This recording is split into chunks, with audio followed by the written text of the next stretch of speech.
It's I gotta finish recording. and I'm muting. Hi guys, Laura. Hi. So thanks for plugging in tonight. So Francis and I were talking. So we're trying to get these team calls back on track. So we have a place to come and convene and troubleshoot and talk ideas and stuff. At least twice a month. But we also want to feature, you guys along the way because you guys are doing great things and you're driving these teams to the top. And so Erin is somebody that we go to a lot about nutrition stuff. Are you a nutritionist or you had a focus? I am an exercise physiologist with a focus in sports nutrition. Yeah. So as you guys can imagine, that's obviously super helpful, for our businesses because we do get a lot of nutrition questions. But, aside from like Erin, we don't have that background. And so she's a great resource and always willing to help. And also she just has some great tidbits for us tonight pertaining to confidence and sales. Which is something that an approach that everybody can benefit from. So, Francis, do you have anything you wanted to add? Sure.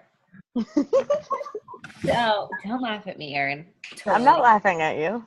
Okay. All I was going to add on, because Erin's going to go into a lot of the things like, excuse me, concerning fitness and questions we get asked all the time. And obviously people think that we just know everything. But a lot of this goes back to faking it till you make it. So keep that in mind. We're not personal trainers. Most of us are not certified in the things that Erin is or, any area. And don't be afraid to say that to people. Like I tell people that all the time, like I'm not a trainer, but I can tell you my experience, so make sure that you're utilizing the tools in the back office as well. So the product training guides tell you everything about every single supplement, every single program, everything we sell. So, you can use those too. And that's it. Your turn, Erin. Woohoo! Woo!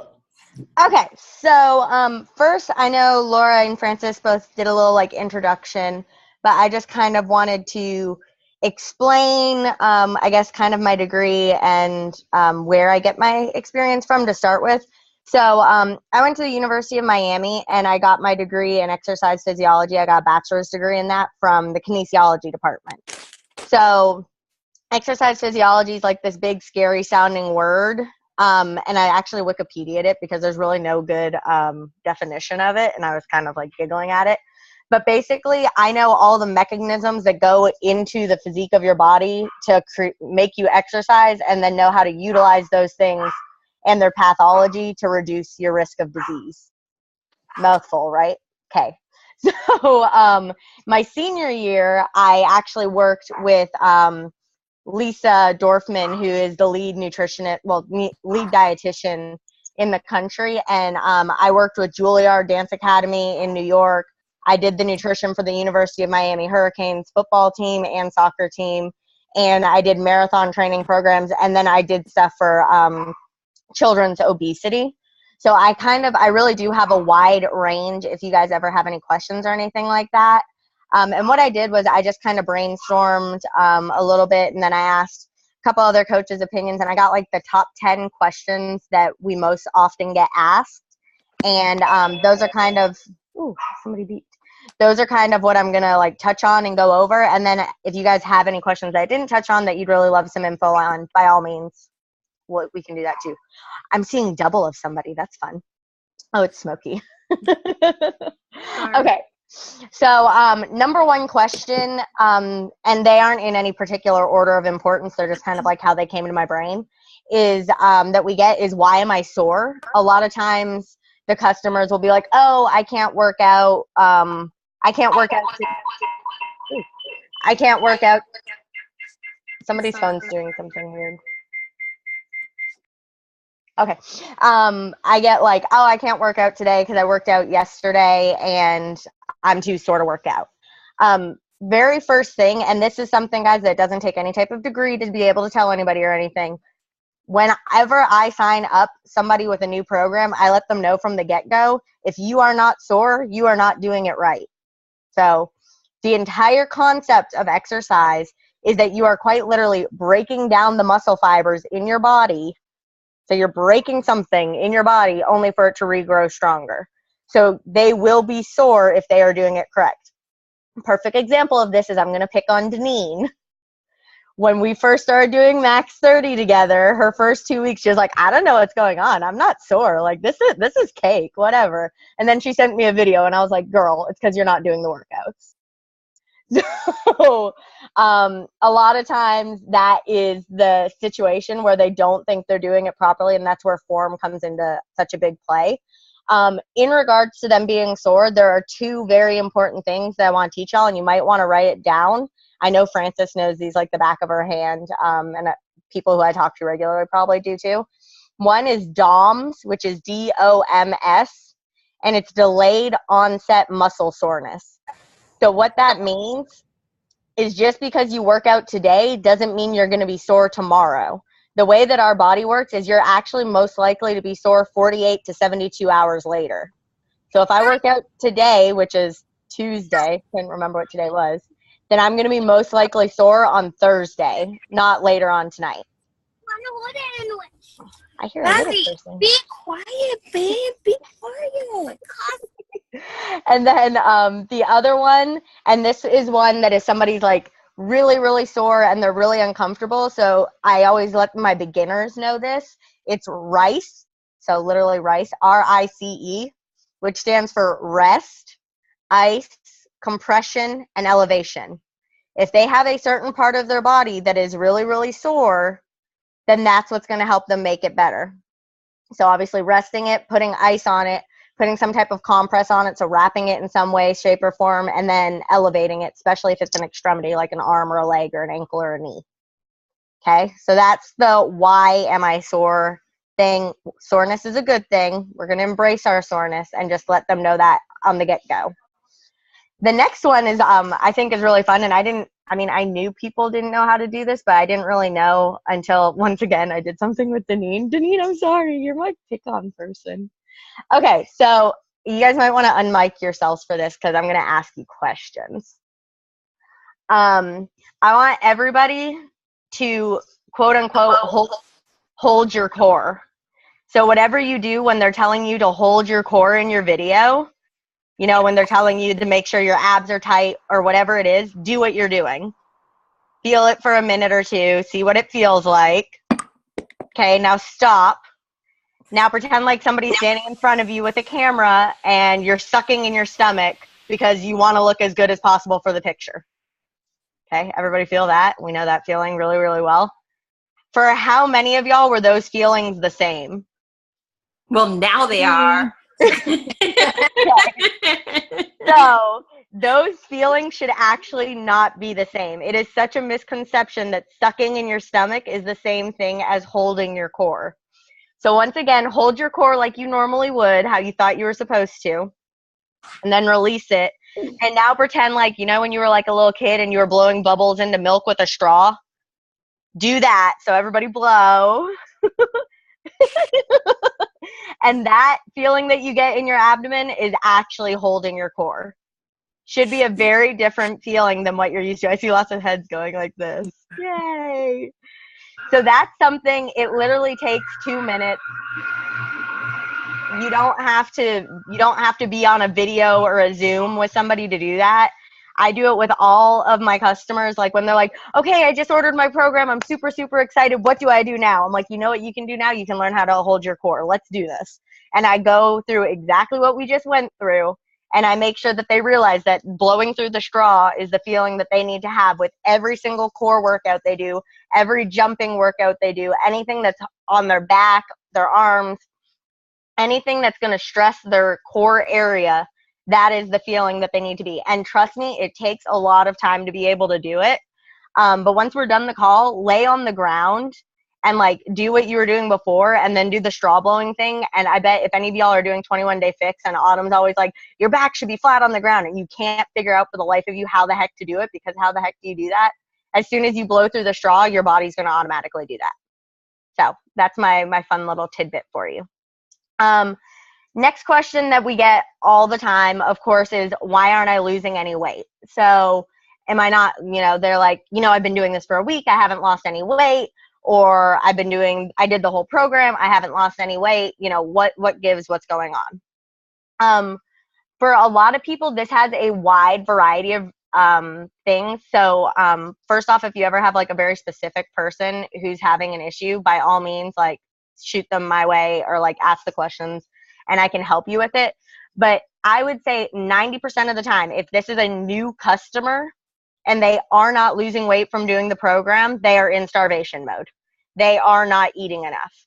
I have worked with clients before Beachbody and during Beachbody for over 5 years now. And especially with women, the majority of the time, if they aren't losing weight, they aren't eating enough food.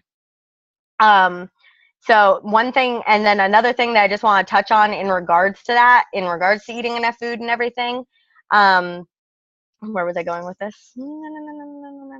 Oh, sorry, is that in order to lose weight, you have to be minus so many calories. You have to be in a caloric deficit. And in order to gain muscle, you have to be in a caloric positive.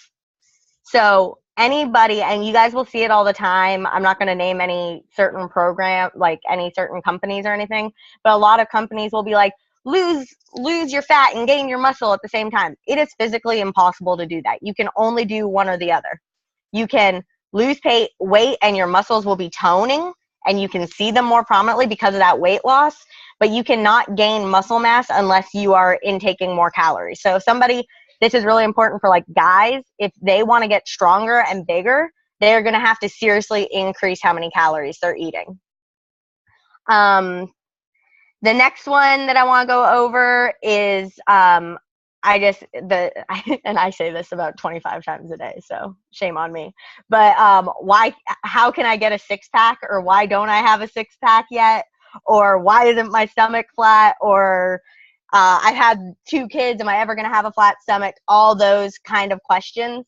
And what that really comes down to is spot training or target training, which I know Francis is really good, and I've heard Laura say it too, are both really good at emphasizing that you cannot specifically just train one part of your body. If you ever have a customer who comes to you and they're like, I want to lose weight because I want to have a six-pack, that's great, but let them know at the forefront, if you eat right and you do these workouts, you're going to have really great results, but I can't guarantee that you're going to have a six-pack next week. People lose weight from different parts of their bodies faster than others. I'll use myself as an example. My back is really toned, but my stomach is like my trouble area, if you will. And everybody has like their trouble area. A lot of women, their trouble area might be their arms, or it might be like their thighs.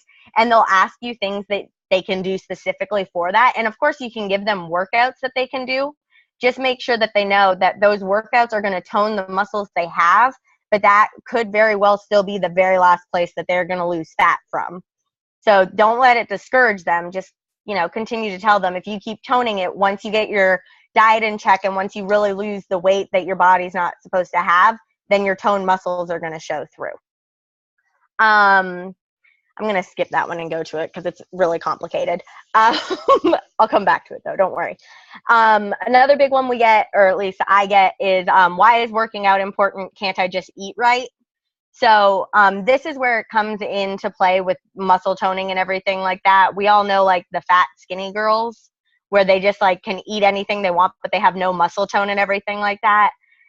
Really just, not strictly telling people, but emphasizing to people that being fit is always our key. And we're, as a team, I think we're really great at, we never say like we're working to get skinny or anything like that. We always say we're working to get fit and everything, and just let people know that without working out, you aren't going to be able to get fit. You can lose weight and then you'll lose muscle mass too. But strength training and stuff like that is what's going to help keep your tone to your muscles.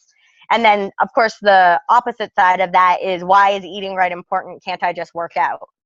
I am the worst person in the world at this. I think if I work out like 2 times a day doing max 30 and 21 day fix extreme, I can eat anything that I want in the entire world. Like, I like to go ham. And obviously you're not going to get a 6-pack like that. Just emphasizing to the people that no matter what, you cannot outwork a bad diet. And once again, that's something that we already say and everything. But the concept behind that is, and this is where it gets like a little bit complicated with macronutrients and micronutrients, so I won't dive too much into it. But is when you're working out, there are certain body fuels that your body's going to come from first. And Deneen mentioned that a lot of people have been asking questions about carbs lately. And there's like the good carbs versus the bad carbs, complex carbs versus simple carbs. And then there's always people who just are like, I'm just going to stay away from carbs altogether, and then I'll be skinny and great and fit and it's beautiful. Okay, one, never let any of your customers do that. It's so incredibly bad. Carbohydrates are the only, very important, the only type of macronutrient that your nervous system can run off of. So your brain cannot run off of fats, and your brain cannot run off of protein. Your brain can literally only run off of carbohydrates. So if you have somebody, and we all know our friend, or maybe we've been that friend, because I know I have, who's been like, I'm not going to eat any carbs for 3 weeks before spring break so that I can drop weight. And they end up being, if there's any children around, plug their ears, a raging bitch. It's because they have literally no proper nutrition going to their neurological system to stem their brain cells and everything like that. And that's why they get the pounding headaches, they get the red face and everything like that. You have to cover your all three of your categories in order to properly eat right.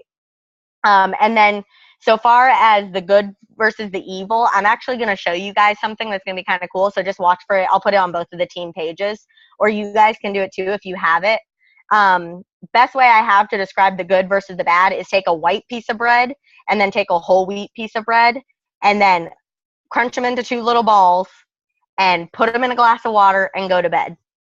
When you wake up in the morning, you are going to have 1 glass of water that is going to just be a glass of water. All of the sugar from the white bread will have dissolved.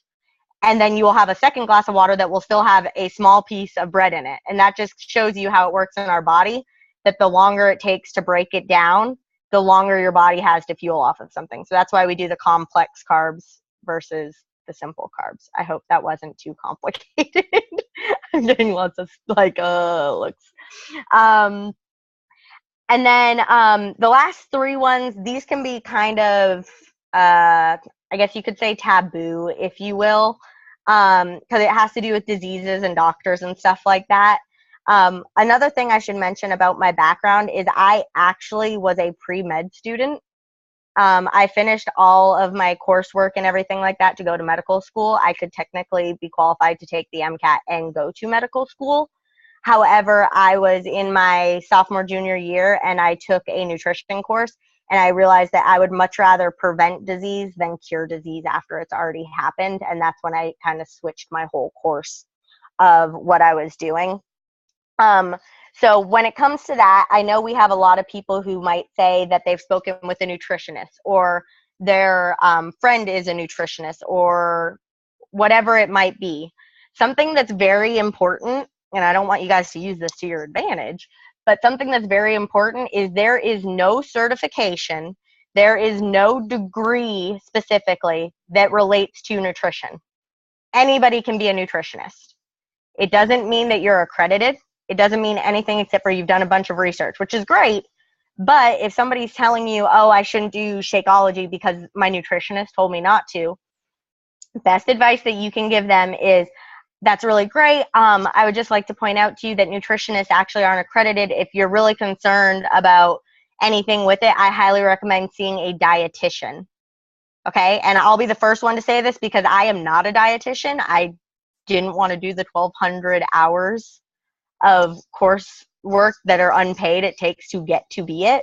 So a lot of people will claim to be nutritionists who don't have the proper background, and the dietitians are the ones who are legally allowed to provide them with meal plans, are allowed to tell them their macronutrient, micronutrient breakdowns, their chemicals and everything like that. So if you have somebody who's really, really concerned with something, or maybe they have a really high medical disease or have a lot of ailments or something, point them towards a dietitian, not a nutritionist. And that brings me to my last two little tidbits. And the one, I guess I'll do that one first. The one is, I call it the truth about your doctor. And don't get me wrong, I'm not like a type of person who doesn't go to the doctor. I go to the doctor like if I have like a bee sting. I'm like, oh, save me. But doctors are not taught exercise. Doctors are not taught about nutrition. Doctors are not taught about dietetics. They aren't taught about any of that. They know, I can finish in 10 minutes. They know, unless we have lots of questions, they know what goes into and who to point you in the direction of. But a lot of times your doctor will not know anything except for the bare minimal, unless you have this great doctor who's done a lot of research, which there are those. But in medical school, they have 1 hour credit of nutrition and exercise all lumped into one. My doctor's really great, and he's actually recommended some of his patients to me to ask questions and stuff, because he knows this isn't something that's in my field. I don't know this, and I need to seek outside help. So if you have somebody who's, a doctoraholic, like they go to the doctor for every single thing, you might just want to have them ask their doctor, how much do you know about the exercise and stuff like that? Can you give me specifics? If not, do you think this is okay? Or do you have somebody who I can be pointed to in the right direction? And generally speaking, doctors recommend people to exercise physiologists, which is what my degree's in. So, and then the last one is, we get a lot of clients that have these diseases. So I see a lot of, my potential customer has diabetes. Can she work out? My potential customer has diabetes. Can she drink Shakeology? I saw one of those today. There's a lot of stuff like that. I know there's like Crohn's disease is another big one that we get. Trying to think of other ones. Hypertension, everything like that. Something that's really, really important. And I'm not prescribing anything to anybody. I'm not a doctor. Disclaimer. Exercise is the one form of medicine that can cure diseases. It does not monitor your symptoms or anything. It can completely eradicate a disease. So if you have somebody who is a type 2 diabetic and they talk to their doctor is going to give them, I think it's called like Lipopin. I can't think of the name of it off the top of my head. It is a pill that will control all of their different ailments. So their circulation to their feet and their sugar levels and everything like that. The only thing that can cure diabetes is exercise. Point blank, period. It will cure it. People won't have to do the insulin anymore or anything like that. Same thing with hypertension. The only thing that can cure hypertension is a good diet of low sodium and exercise. So there are a lot of different things like that. And that just brings to like my whole final conclusion, which is all of this information that I've given y'all. And I did go to school for this for 4 years. Never once did I have a teacher who made me buy a textbook. Our field, because it is all of our field now, because this is all of our careers, whether it's part-time, full-time, whatever it might be, nutrition and fitness is still developing so much that they will not issue textbooks for it, because everything is based off of articles. So if you want to know more information about something, whether it's you have a client who has diabetes, or you have a client who has a previous knee injury or something like that, just go to like a sports medicine website or an American College of Science. There's a bunch of different ones that you can go to and put in, or just go to Google and put in, diabetes and exercise article. And look for the most recent one. That's going to give you the most recent information. That is literally how we taught our entire degree. And a lot of the stuff that I was taught back then no longer applies. I was taught that there would never be a shake that could fully give you all of your nutrients because of the degeneration of it. That is clearly not true, because here sits Shakeology.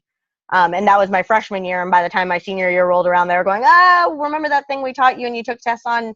You gotta change that, because things have changed since then.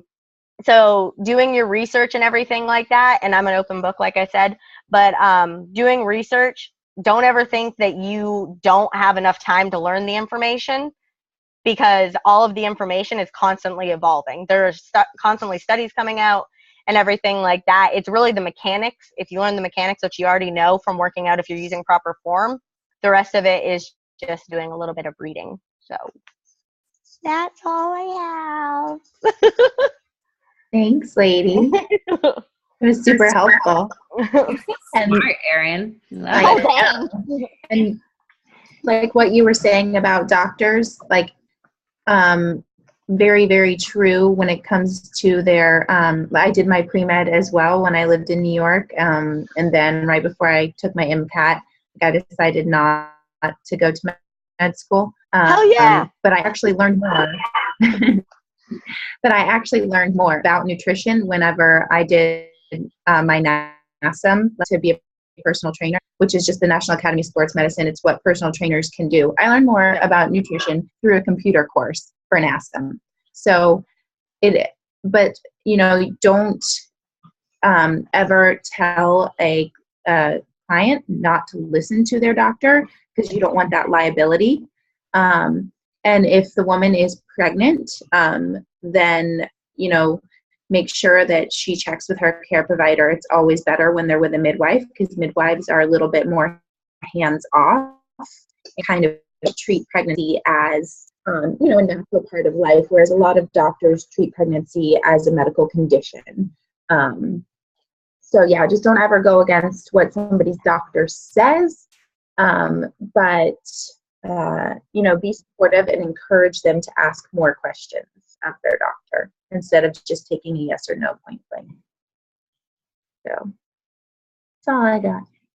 I'm going to add on, when you were talking about how we burn fat and all of that, I know you guys hear me preach about it a lot because I hate that. And one thing is, you'll get people, when you ask them what they're trying to do, they'll be like, well, I want to lose weight and I want to tone up. So whenever you're talking to them and you're trying to help them find a program, that's why things like Max 30 or 21 Day Fix are so effective, because you get that cardio and that strength training. If somebody were just to do Body Beast and they were trying to lose weight, they'd probably tone up and see some muscle gain, obviously. But if they still have layers of fat sitting over the muscle, they're not going to get the results that they want. The muscle will be there, they just can't see it. So I always tell people they either need to get a combo program, something that's going to work both, so they can burn off the fat stores and build up the muscle, or they can do something higher cardio that's going to focus more on fat burning, then do something more strength training. So keep that in mind whenever you're talking to people, because people just think, they think, oh, I can just do 1,000 hours of cardio a day and I'll just have a six pack and look amazing. And I'm like, no, that's not true. And then, or you get the people who are like, I'm just going to lift 5,000 pounds a day and I'm just going to be super ripped. And I'm like, not true. So just keep that in mind, that they need both. That's why the programs like Max 30 and 21 Day Fix are so effective, because it incorporates all different types of fitness, cardio, strength, and flexibility. So. And then, guys, that actually reminded me of something that I always forget, and I used to forget it when I taught my nutrition class too. You guys will run into people, especially women, I think especially younger women, who will be like, I need to burn off all my calories that I eat. So, and that's when you'll have the people who are in starvation mode. So they'll be like, I will eat 1,200 calories today, but I need to burn off 1,200 calories today. So I'm going to run 5 miles and I'm going to do Max 30, and that's going to take care of me. Something that's really important to stress, and this is something I actually didn't know until I got into this field, is everybody has what you call your resting metabolic rate. And what that means is, if you were to lay perfectly still in your bed all day and not do anything, not even open your eyes, you would burn X amount of calories. Erin, hang on. It's gonna cut off in a second. I'll send everybody a new link? Oh, my thing was done pretty much. Well, for Q&A. Well, I don't know. Okay. Does anybody have questions? I have a paid account. Can you pass? Yeah. Set it up. Do it. Well, I think you can pass host to me. Denise like, I don't know. If not, we can always set up a Q&A thread in the group. Okay. Yeah, we can always You guys can always go comment Well, on how do the, I pass anything? I don't know, think just you do have it. to go to the participant and click on them. I don't know. Don't listen. I don't know. I'm Yeah, just that's where it is. Laura. What does raise hands mean? Make host. Bow. Raise- Technology. I got it for once. That was Okay, neat. is it gonna fix it, Laura? If not, we're all just gonna shut off. It says I'm the host, but it still says less than 1 minute. Done. So I guess if it cuts us off, just ask any questions in the group. Tells him We can Yeah, start it's- questions now if anyone has one, though, just in case it doesn't end. Anybody? Anybody? You might think of questions later too.